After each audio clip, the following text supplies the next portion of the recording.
Ուզում եմ շնորհակալություն հայտնել լրատվամիջոցներին հումանիտար այս հարցին այս կերպ արձագանքելու համար։ Սիրելի հայ ժողովուրդ, հիշում եք ընտրությունների քարոզարշավի ժամանակ այս շենքում նստածը ասում էր մեր գերիները մեզ կհանդուրժեն ևս 2 ամիս եւ մենք կբերենք մեր գերիներին։ Ընդհանուր առաջարկում էր իր աշոտիկին ուղարկել Բաքվի բանտ մեր գերիներին բերելու փոխարեն։ 2023 թվականի դեկտեմբերի 24-ից հետո ոչ մի գերի Հայաստան չի մտել։ Հաստորեն այս շենքում նստածը անգամ այս հումանիտար հարցը ծառայեցրեց մարդկանց քվեն գողանալու համար։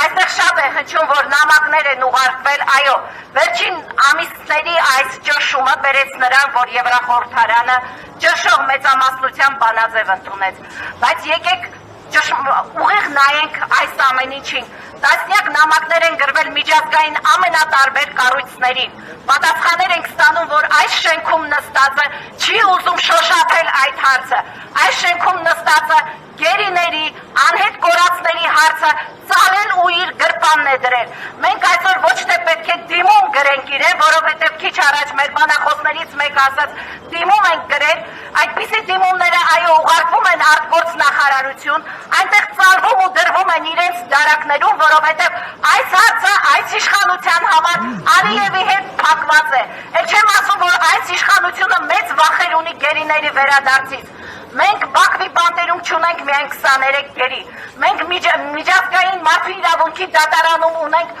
80 հայց, որոնց տղաները գերեվարվել են Բաքվում։ Ես անցած օրը, երբ որ մենք ՄԱԿ-ի գրասենյակում ակցիա էինք անում, այս շենքի առաջ հավաքվել էին անհետ կորածների ծնողները։ Ունենք հարյուրավոր անհետ կորածներ, որոնց հարցը այս շենքի նստածը մեկ ուղարկում է ԱԱԾ, մեկ ուղարկում է քննչական, մեկ բերում է այստեղ, մեկ խանութ տանում է ազգային ժողով։ Այս մարդկանց արդեն 5 տարի իրենց մատների վրա խաղացնում են։ Դու ով ես, որ անհետ կորածների, որոնց պարզ երևում է տեսանյութով, որոնք գտնվում են Բաքվում, դու այդ մարդկանց հայցերը հետ ուղարկես։ Ով ես դու։ Մենք չպետք է խնդրենք իրենից կամ դիմենք իրեն, մենք պետք է պահանջենք, ուղղակի պահանջենք այս հարցը օր առաջ լուծել, որ միջազգային կառույցի դուռն ուզում են գնան չոքեն, որ միջազգային կառույցից ինչ ուզում են խնդրեն, ինչպես ուզում են, այդ ինչպես կարող են քվե գողանալու համար խաբել, գնացեք ուրիշտեղ խաբեք ու մեր տղաներին հետ վերադարձեք։ Ով եք դուք, որ անհետ կորածի ծնողը երբ ինձ ցույց էր տալիս, թե ինչպես է ադրբեջանցի ասկյարը իր տղային գողանում ու տանում կապած, դու որոշես այդ հայցը հետ վերադարձնես։ Ես քանի որ այստեղ լրատվամիջոցները ներկա են, դիմում եմ Սփյուռքի մայրերի, հայ կանանց։ Սիրելի մայրեր, մի պահ պատկերացրեք, որ այստեղ Բաքվի բանտում ոչ թե Ռուբեն Վարդանյանն է, ոչ թե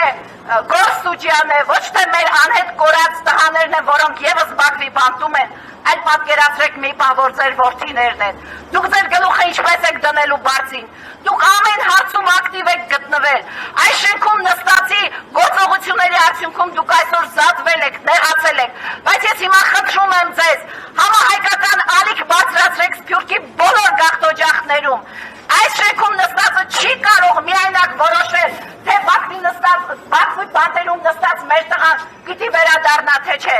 Մենք պահանջում ենք նաև միջազգային բոլոր կառույցներից վեր դնել քաղաքական իրենց շահերը եւ հումանիտար այս հարցին վերաբերվել զուտ իրավական միջազգային կոնվենցիաներով եւ Բաքուն է ստորագրել այդ կոնվենցիաների տակ եւ Հայաստանը միայն բանաձև ընդունելով մարդկանց խնդիրը չի լուծվում։ Խնդրում եմ ձեզ միջազգային կառույցներ, եթե այս շենքից ես միայն պահանջելիք ունեմ, ձեզանից նաև խնդրանք ունեմ։ Բաքվին ստիպեք, պարտադրեք, քաղաքական շահը մի կողմ շպրտեք եւ մեր տղաներին օր առաջ հետ բերեք, որովհետեւ այս շենքում նստածը հիմա արդեն ասում է ես դիմում եմ պաշտպանության նախարարությանը չկրակել, դե չկրակելու հրամանը իր միակ գործողությունն է եւ ասում է ես պատրաստ եմ այդ համաձայնագրի տակ միայնակ ստորագրել, իսկ այդ համաձայնագրում մենք գիտենք, որ ինքը